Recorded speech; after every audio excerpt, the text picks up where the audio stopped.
I had achieved everything society told me I was supposed to do to be happy. Yet I'm sitting there totally miserable. And I just asked myself, man, there has to be more to life. Tell me that day when you said, I can make a living telling others how to do this properly. What was that day you became an entrepreneur? I was working in the high-rise towers downtown as a corporate employee. Drugged out of my mind, Wayne. Drugged out of my mind. Miserable. It took me 30 minutes in the morning just to get myself to haul my butt to work, not to be, like Tony Robbins style, get ready, just to get there. And I had to do drugs in the parking lot on the way back. I couldn't even wait home. Totally miserable. One night after supper, I got my elbows on the table. Elbows. I got my elbows on the table. And I realized, man, I've been lied to. This ain't that. This ain't it. I mean, this no way. The society told me, get a good job, check. Get a good woman, check. 2 cars, checks. Nice place to live, check. I had achieved everything society told me I was supposed to do to be happy. Yet I'm sitting there totally miserable. And I just asked myself one question. I was like, it wasn't even and at the time, like right now, this is 2025. I love God. I pray every day. I meditate every day. I don't do drugs. I'm clean. I don't drink. Maybe I drink like 5 glasses of wine per year. I'm clean. Okay. But at that time, drugged out of my mind, bunch of nasty habits, sex, drugs, rock and roll, alcohol, as much as I can, like a sport or whatever, especially on the weekends. And I just asked myself, man, there has to be more to life than this. At that point, I didn't even believe in God. So it was more, it's not like I was praying. I just kind of looked up and said, man, this thing can't be it. It's impossible. Okay, it's impossible. Then a lightning rod hit me. And I'm not making this up, like not a physical one, but man, like a lightning rod hit me in the brain on the side here. And from the next day on, stop smoking, stop drugs, stop alcohol, stop the bad food. I'm healed now, but at the time I became a vegetarian, then a vegan, and then a raw foodist and all that. Started meditating, sitting cross-legged in the morning, breathing one nostril at a time, Kundalini yoga exercises, Kundalini awakenings, a bunch of, man, it's total life change. Total poof, flip, stopped that job, went to the doctor and basically told him, man, I can't do this anymore. These guys are paying me to lie all day and I just can't lie anymore. So he wrote me like a prescription. This guy's out of his mind. And I got a thing called employment insurance in Canada. Boom, this gave me 42 weeks and I started a business.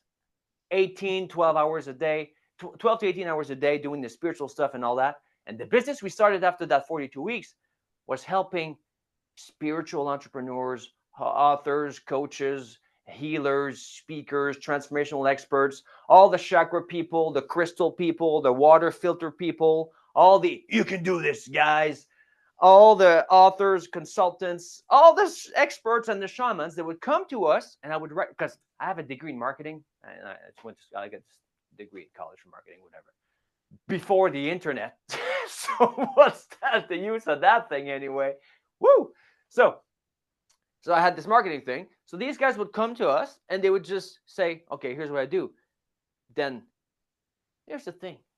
If you're selling lemonade, you think your lemonade is the shiz. Oh, man, I got this lemonade. But when did you go to the lemonade wholesaler, like you realize, oh, wait a minute, all the lemonades are the same. So I had to quickly take what their lemonade was, extract what was unique about them, create a message to send to our list. I was the marketing guy, we had a tech guy. So I would write all these messages for these people. So everything from the crystal ball reading lady to Deepak Chopra. When Deepak Chopra came to town, we got the contract to do this thing. So for Deepak, I didn't have to write a thing. Deepak's already got his branding on point. His messaging is solid. But I would write all these messages. So this is where my messaging algorithm comes from. When you see me do this live, right? I go live on podcasts or on summits, whatever. I just take anybody from the audience and I create a talk for them, like boom, boom, boom on the timer, 25 minutes. Yeah. So this algorithm comes from me having to survive creating messages for everybody that sounds the same every week. So that's how I got this messaging thing. But now the messaging part was pretty good. Then started some other business. I was teaching musicians how to, because I'm an international touring musician. I got songs on the radio, I play guitar and all that, yada yada. So I was teaching musicians how to have great hands, like for hand health, because I used to have tennis elbows and I couldn't play and all that. So I healed the tennis elbow, fixed that with weird ancient tricks from China and India, and then I taught that to musicians. I had this whole thing. And then, long story short, one of my mentors, Wayne, I'm not kidding you. Bernie, we haven't talked about this, but I talked about this with Wayne on some of the podcasts. Some of the spiritual stuff, I was about to become a monk at one point. I was about to leave the world and become a monk and meditate on the mountains. I'm not. That's a very hard left turn to make, going from eating the wrong stuff, taking the wrong stuff, doing the wrong stuff to monkdom. That's the spiritual awakening. That's the thing. Now, I don't go into like the details of, if this was a spiritual podcast, we could do a 3-week training on just the levels of shifting inside that happen. So go from sex, drugs, and rock and roll to about to become a monk. At which point, if I don't want to make a long story short, my mentor said, "What's wrong with you, idiot? You're not a monk. You're a rock star." And I just got forgotten. I was like, forgotten about that. So then I left and toured internationally for like close to 2 years. Came back, then songs on the radio, toured the province here, Quebec and stuff, like 7 times or so. Then made another album. Then I was teaching musicians how to not suck on stage because all this rock star thing. So I had this YouTube channel in French. I still have it, by the way. If you speak French and you want to play guitar, everything you need from how to pick up the damn guitar to be ready to go to college on the guitar for free on YouTube. It's already there. But if you don't speak French, sorry. So I was teaching these guys how to not suck on stage. The same mentor that called me an idiot was like, "What's wrong with you, idiot? Don't teach that to musicians. Teach stage presence to business owners." That's how I turned my yearly income into my monthly income. So I took the messaging algorithm I had created, making your message unique with a few questions so that I can do it fast, combined with the stage presence rockstar principles, and I created this speaking system that has people speak with presence, confidence, charisma without scripts, stress, or memorization. As I was going through this system, the results of this system, again, a few years later with that same mentor, I was burning out. Now, you know, I don't drink, I don't smoke, I'm praying all the time, I'm yoga, relatively stress-free. Twice in the afternoon, I got a pinch in my heart from overworking. I'm in my 40s, top shape, pinch in the heart, just from working too much. I was speaking with the same mentor. He told me, "Man, what's wrong with you?